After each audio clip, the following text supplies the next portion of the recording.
우리는 지난 시간 사나 죽으나 당신의 유일한 위로는 무엇입니까? 라는 질문 앞에 섰습니다. 그 질문 앞에 답은 아주 분명했습니다. 사나 죽으나 우리의 몸과 영혼이 다 누구의 것입니다?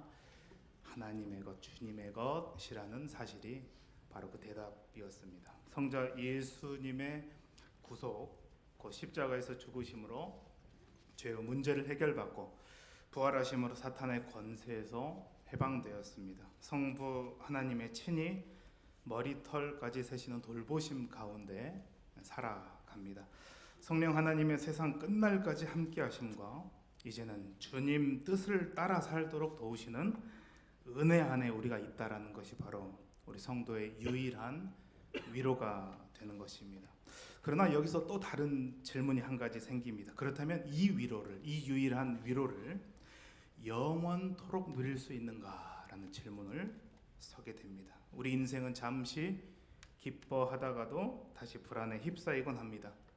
또한 우리 인생은 살아가면서 기쁨과 슬픔이 교차됩니다. 우리 인생은 육신이 연약해지기라도 하면 절망하기 십상입니다. 때론 우리의 인생은 죽음을 직면하게 되면 큰 두려움이 몰려오기도 합니다. 그렇다면 어떻게 해야 유일한 위로를 영원토록 누릴 수 있는가? 어떻게 하면 사나 죽으나 곧 생과 사를 넘어 즐겁게 살다가 기쁨으로 죽음을 맞는 복된 인생이 될 수 있을까라는 질문을 하게 됩니다. 하이델베르크 요리문답 제2문답은 바로 세 가지를 알아야 한다고 말합니다. 이 세 가지를 알 때 유일한 위로를 영원토록 누릴 수 있다고 합니다. 이 세 가지를 안다면 사나 죽으나 곧 생과 사를 넘어 즐겁게 살다가 기쁨으로 죽음을 맞는 복된 인생이 될 수 있다고 말합니다. 오늘 본문 디도서 3장 3절에서 7절 말씀은 그 세 가지 곧 유일한 위로를 영원토록 누릴 세 가지, 바로 그것이 무엇인지 분명하게 말씀하고 있습니다. 유일한 위로를 영원토록 누리기 위해서 알아야 할 바로 첫 번째는 죄의 심각함을 알아야 합니다. 오늘 3절 말씀에 죄의 심각함을 알아야 한다라고 말씀하고 있습니다. 3절 말씀 한번 같이 읽겠습니다. 우리도 전에는 어리석은 자요, 순종하지 아니한 자요, 속은 자요, 여러 가지 정욕과 행락의 종노릇한 자요, 악독과 투기를 일삼은 자요, 가증스러운 자요, 피차 미워한 자였으나 우리도 전에는 무슨 말입니까? 구원받기 이전에는 어떤 자였습니까? 어리석은 자였습니다. 지각이 없는, 하나님을 알지 못하는 영적으로 무지한 자였다라고 말씀합니다. 그러니 어떻게 합니까? 순종하지 않습니다.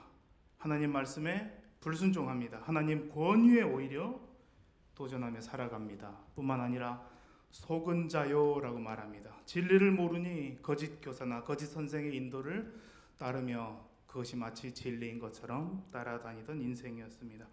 심지어는 또 여러 가지 정욕과 행락의 종노릇한 자요, 자기의 유익이라면, 자기의 만족이라면 그 어떤 것이라도 다 따르던 자가 바로 성도였다라고 말합니다. 뿐만 아니라 더 나아가 악독과 투기를 일삼은 자요, 조금이라도 자기에게 피해를 가거나 조금이라도 자기가 손해보는 일이 있다면 악인이 되어서 악인의 기질을 부리며 타인에 대해서 늘 악의를 품으며 살아가던 자였습니다. 이어서 가증한 자요, 타인에게 혐오감을 주던 자였다라고 말합니다. 마지막은 어떻습니까? 피차 미워한 자였다. 미워하고 파멸의 길을 향해 가던 자였다라고 말합니다. 그런데 였으나라고 말하죠.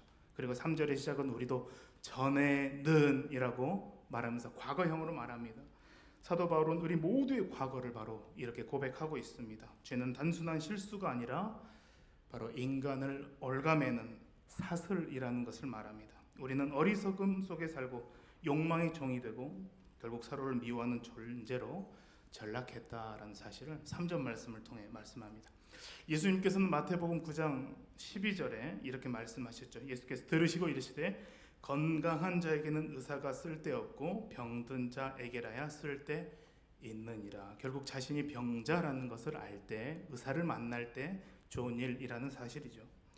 요한복음 9장 41절도 예수께서 이르시되 너희가 차라리 맹인이 되었더라면 죄가 없으려니와 본다고 하니 너희 죄가 그대로 있느니라. 이 사람이 계속해서 선지자라고 말하고 있는데 그 예수님을 인정하지 않는 거예요. 눈앞에 보이는데도 마찬가지로 구약에 예언되어서 오신 인류의 구원자 메시아라는 사실을 받아들이지 않는 걸 보고 오히려 너희가 맹인이 되었다라면 죄가 없었을 터인데 라고 말씀하셨습니다. 로마서 3장 9절에서 10절은 이렇게 말씀합니다. 그러면 어떠하냐? 우리는 나으냐?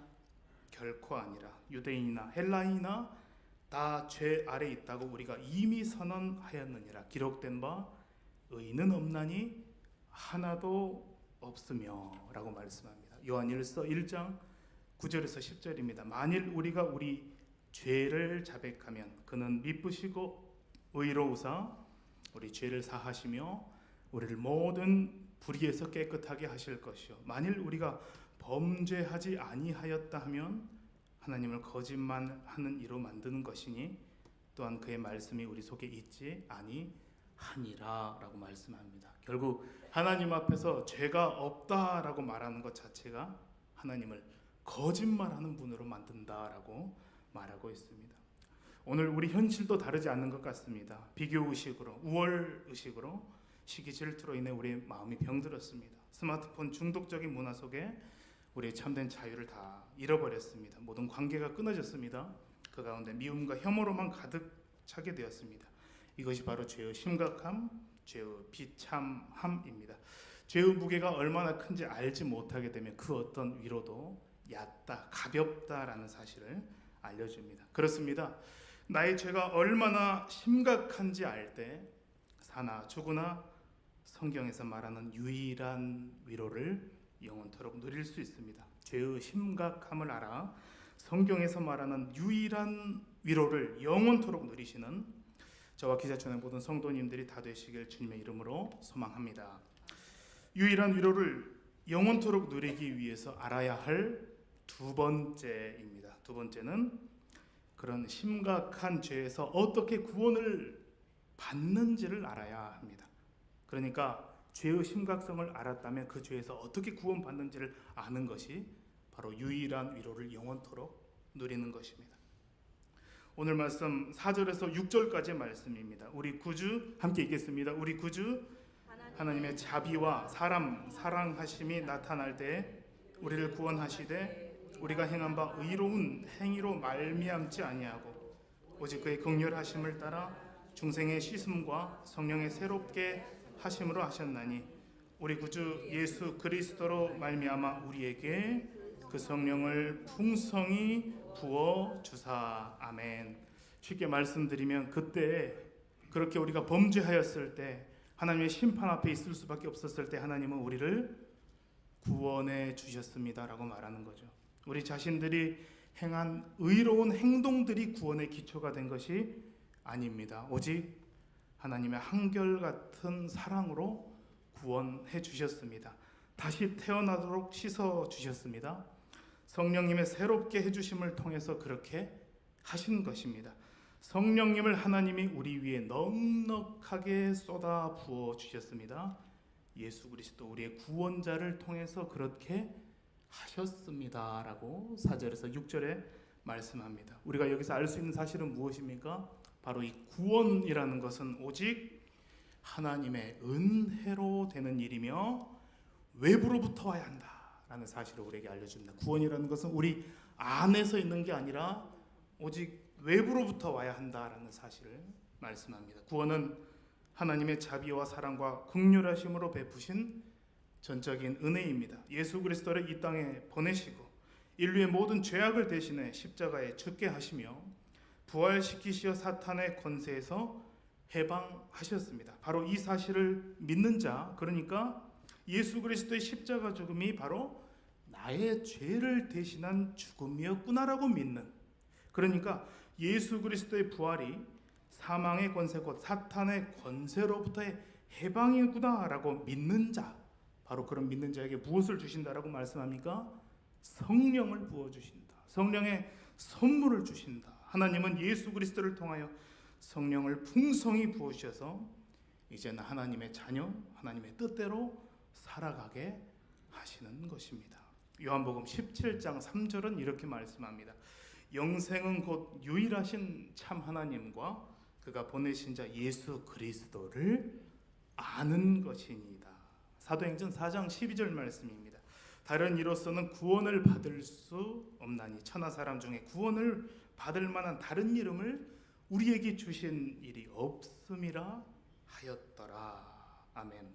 마지막으로 고린도전서 6장 11절은 너희 중에 이와 같은 자들이 있더니 주 예수 그리스도의 이름과 우리 하나님의 성령 안에서 씻음과 거룩함과 의롭다 하심을 받았느니라. 아멘. 그렇습니다. 나의 죄가 얼마나 심각한지를 알고 그러한 심각한 죄에서 어떻게 구원받는지를 알 때 사나 죽으나 성경에서 말하는 유일한 위로를 영원토록 누릴 수 있습니다. 삼위 하나님의 구원 사역을 바로 알아 성경에서 말하는 유일한 위로를 영원토록 누리시는 저와 기자촌의 모든 성도님들이 다 되시길 주님의 이름으로 소망합니다. 유일한 위로를 영원토록 누리기 위해서 마지막으로 세 번째는 그렇게 구원하신 하나님께 어떻게 감사해야 되는지를 아는 것입니다. 그러니까 죄의 비참함도 알고 그 죄에서 어떻게 구원받는지도 알고 그 비참한 죄에서 구원을 받았으니 이제 어떻게 살아가야 되는지를 아는 사람이야말로 영원토록 유일한 위로를 누릴 수 있다라는 사실이죠. 마지막 7절 말씀 함께 읽겠습니다. 우리로 그의 은혜를 힘입어 의롭다 하심을 얻어 영생의 소망을 따라 상속자가 되게 하려 하심이라. 아멘. 그래서 우리는 그분의 은혜로 말미암아 하나님께 죄가 없다, 의롭다라고 인정을 받게 된 것입니다.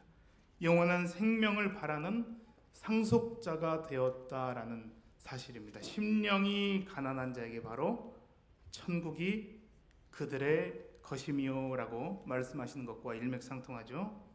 마태복음 5장 16절에서는 또 이렇게 말씀합니다. 이같이 너희 빛이 사람 앞에 비치게 하여 그들로 너희 착한 행실을 보고 하늘에 계신 너희 아버지께 영광을 돌리게 하라. 죄의 심각성을 알고 어떻게 죄에서 구원을 받아 어떻게 감사한 줄 아는 자는 이제는 너희 빛이 사람 앞에 비치게 하여 하나님 아버지께 영광을 돌리며 살아가는 존재가 되었다라고 말씀합니다.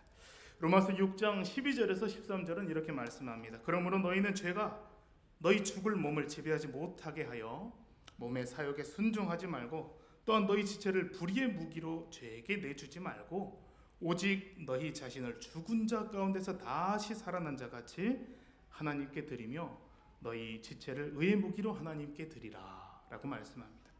에베소서 5장 8절에서 10절입니다. 너희가 전에는 어둠이더니 이제는 주 안에서 빛이라. 빛의 자녀들처럼 행하라.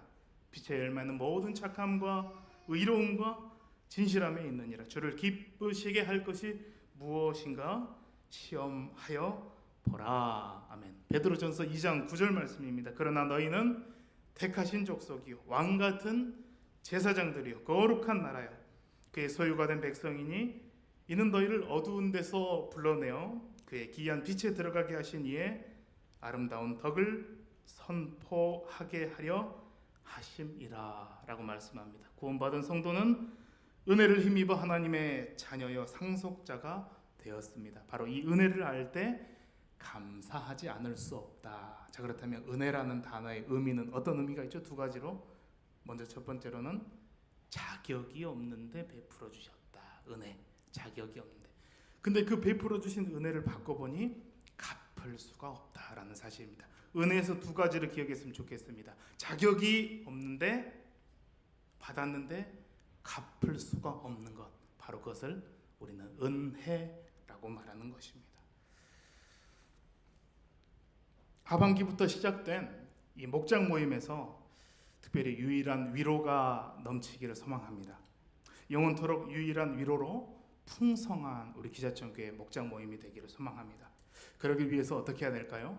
모일 때마다 우리의 죄성을 말씀을 통해 발견해야 될 것입니다. 그리고 그 죄로부터 어떻게 구원을 얻게 되었는지 나누어져야 될 것입니다. 그리고 뿐만 아니라 지난 한 주간 어떤 감사함으로 살아왔으며 오늘 들은 말씀을 통해 어떻게 감사할 것인지를 나누게 되면 바로 그 모임은 영원토록 유일한 위로가 넘치는 목장 모임이 될 줄로 믿습니다. 오늘 또 교회학교 보고회가 있습니다. 교회학교 교육 사역 가운데 어떤 마음이 회복이 되어져야 될까요? 바로 교사로 먼저는 불러주셨다라는 믿음입니다. 교사로 부르신 것도 감사한데 죄가 무엇인지, 그 죄로부터 어떻게 구원받게 되었는지, 그리고 어떻게 감사하며 살아가야 할지 이 감격으로 충만해지기를 소망합니다. 무엇보다 나 자신의 영혼도 구원해 주신 것이 감사한데 어린아이 한 명을 맡겨주시고 그들에게 귀한 예수 그리스도의 복음을 전하게 하시고 어릴 때부터 말씀을 통하여 죄가 무엇인지, 그 죄로부터 어떻게 구원받는지, 구원받는 하나님의 자녀로서 어떻게 감사하며 살아가야 할지를 가르치고 나누며 섬기게 하시는 것이야말로 하나님께서 주신 유일한 위로이다라는 깨달음이 있으시길 소망합니다. 그렇습니다. 나의 죄가 얼마나 심각한지 알고 그러한 심각한 죄에서 어떻게 구원받는지를 알며 그렇게 구원하신 하나님께 어떻게 감사해야 할지를 알 때 성경에서 말하는 유일한 위로를 영원토록 누릴 수 있습니다. 말씀을 정리합니다. 유일한 위로를 영원토록 누리기 위해 우리는 세 가지를 기억해야 합니다. 첫째, 죄의 심각함을 알아야 합니다. 둘째, 어떻게 구원받는지를 알아야 합니다. 셋째, 어떻게 감사로 영광 돌리며 살아가야 할지를 알아야 합니다. 이 세 가지를 아는 사람은 인생 가운데 좀 흔들림이 있을지라도, 고통이 좀 찾아올지라도, 때로는 질병을 만나서 그 질병 가운데 놓일지라도, 심지어는 죽음이 찾아올지라도 여전히 이렇게 고백할 것입니다. 나는 나의 것이 아니요 살든지 죽든지 몸과 영혼이 다 우리 주님의 것입니다 라고 고백할 것입니다. 이번 한 주간 가정과 직장과 삶의 현장 모든 곳에서 말씀을 볼 때마다, 그 말씀 붙잡고 기도하실 때마다 말씀과 기도로 거룩해질 뿐만 아니라 찬송이 들려지고 불려지는 삶의 모든 순간 가운데 죄인의식, 은혜의식, 감사의식으로 충만하시는 저와 기억하는 모든 성도님들이 다 되시길 주님의 이름으로 소망합니다. 기도하겠습니다. 하나님 아버지, 무더운 여름철 가운데서도 저희들을 지켜주시고 보호하시며 영원한 천국을 소망하며 살게 하시니 감사합니다. 말씀을 통하여 사나 죽으나 우리 주님의 것이 되었다는 사실이 유일한 위로되게 하시니 감사합니다. 오직 성삼위 하나님으로부터 오는 참되고 유일한 위로로 세임 얻게 하시고 삶의 현장 가운데서도 위로하는 삶으로 영광 돌리는 우리 모두가 다 되게 하옵소서. 예수님 이름으로 기도합니다. 아멘.